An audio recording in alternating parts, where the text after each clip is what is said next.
Hey everybody, Z Garcia here, and welcome back to Best of the Month, where a few of us are going to tell you about some great discoveries we made last month and why we liked those things so much.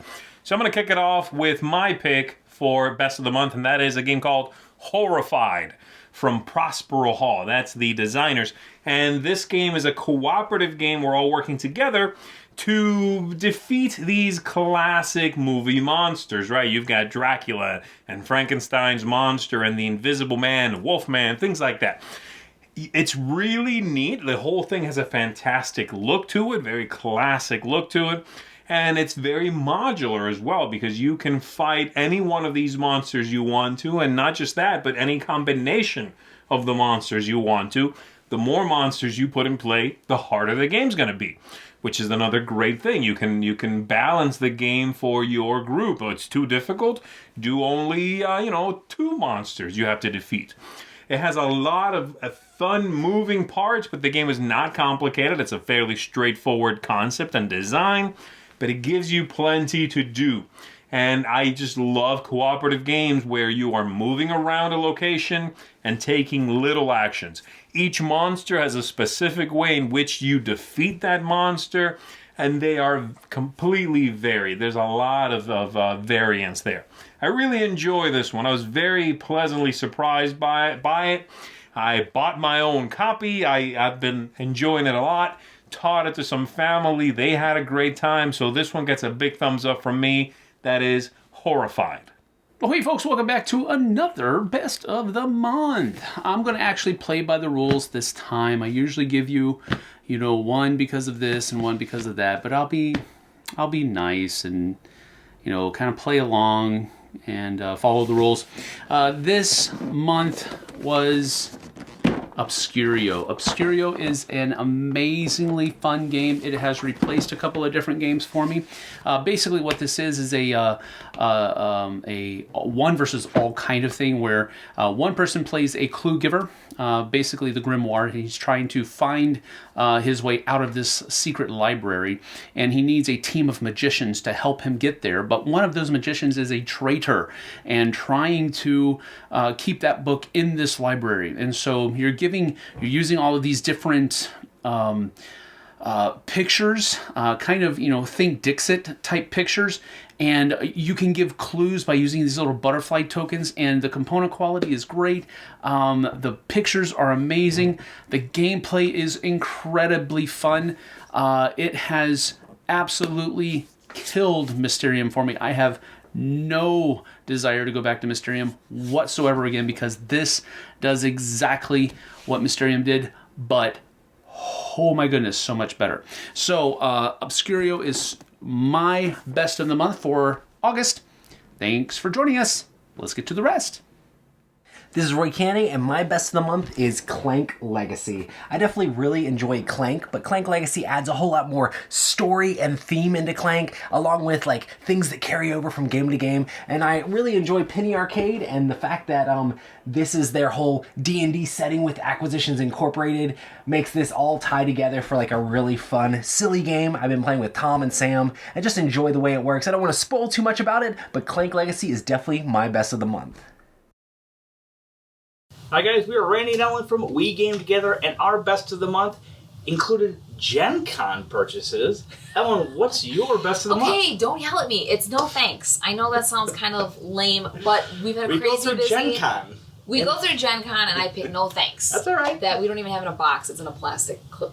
Well, I think about it, yeah. Anyways, it's because I've played it a few times this month when we have not had time to do any gaming.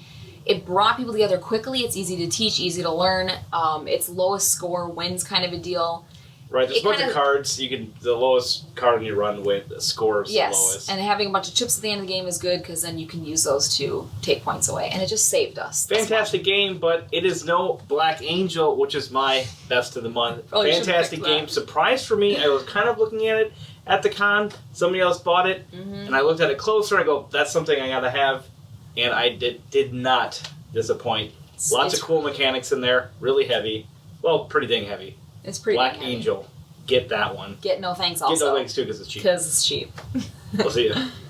G'day, Jason Peacock here. Best of the month for me, Since I missed last month, I'm going to give you one big box game, one smaller box game. Starting with the big one, Too Many Bones, baby. I discovered this game because I started getting interested in this Cloudspire game coming up. I ordered it off a guy on the Dice Tower Facebook, and didn't disappoint. I really love how it plays. Very tactile, with a dash. It's like a tactile fighting game with a dash of role-playing game elements.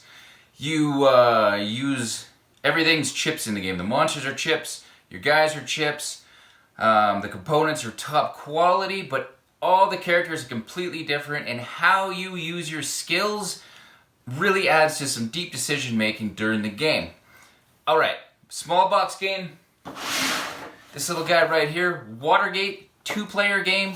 One player is Nixon, the other player is the Washington Post, and it is inspired by Twilight Struggle with the dual-use cards. You're either doing it for one thing or the other. If you play it for the more powerful ability, you're generally removing them from the game. It is fantastic. I've been playing it all the time with my girlfriend. She loves it. This has really inspired me to play another similar kind of game, 13 Days, which uses the dual card play. But anyways, those are my favorite games I played this month. Thanks for watching. I'll catch you next time. My best of the month is really easy this month. It is Clank Legacy. My favorite Legacy game of all the ones that I played so far. I am having a fantastic experience of it. Right now I'm 7 games in, and due to extreme busyness, we haven't been able to get those last 3 games done, but I am so looking forward to them. Clank Legacy, all the goodness of Clank, all of exactly what I want in a Legacy game. It's pretty clear at this point that when we're done with it, where you can keep playing it as your own custom Clank board. Super excited about that. The whole thing is just fantastic and an amazing experience. Hi, Estella. In this month's Best of the Month, I want to talk about mini rails from More Ideas Game Design.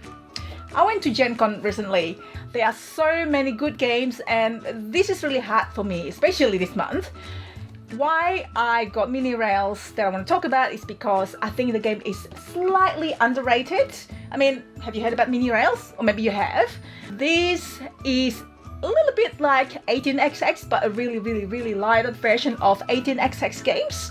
There are train track buildings, there are stock buying, stock holding, and so on. And this game has got a lot of interactions.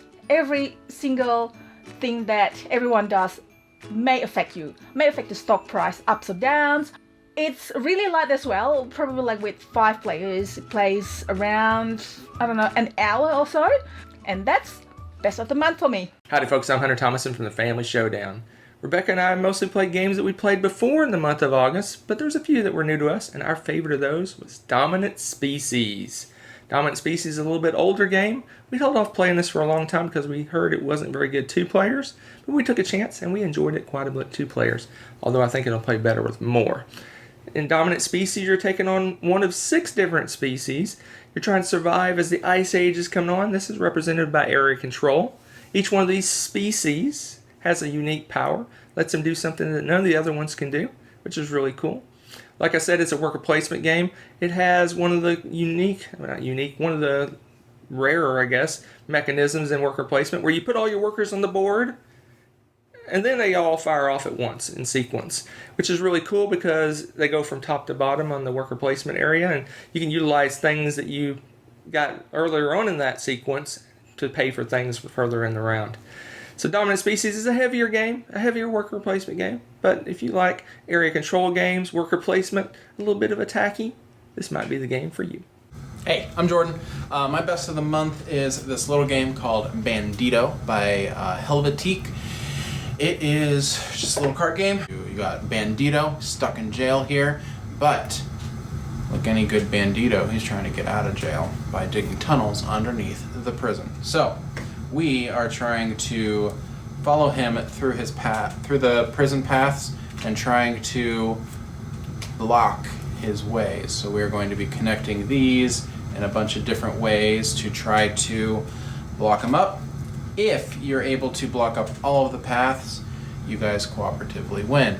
If he gets out by the end of the deck of cards, you lose. It takes like 10 minutes. It fills your entire table with these cards. And me and my buddies just play it over and over and over and over again. And it's awesome. So August belongs to Bandito. And that's going to do it for us, everybody. Thanks for checking this out. I hope to see you again next month where we're talking about new discoveries we're making now in September. And there's been a lot of good games that have been coming out around this time. And of course, just older games that are being discovered now. So it should be very fun to see what everybody is discovering. As always, tell me in the comments below what you've been playing lately, what just came across your radar that surprised you, elated you, all of those good things. And we can chat about it down there. That's it for me. I'll see you on the next one. Thanks so much for watching another Dice Tower video. If you enjoy our videos, subscribe to the channel for more fun, comprehensive board game coverage. Also, consider joining us at one of our events. Come to Dice Tower Retreat, a small, intimate gathering where gaming is king. Join us for Dice Tower Cruise, the largest board game cruise. Attend Dice Tower West in Las Vegas for gaming fun on the West Coast, or Dice Tower East in Orlando in sunny Florida. Dice Tower Conventions, the friendliest gaming conventions on Earth. I'm Eric Summerer, and you've been watching The Dice Tower.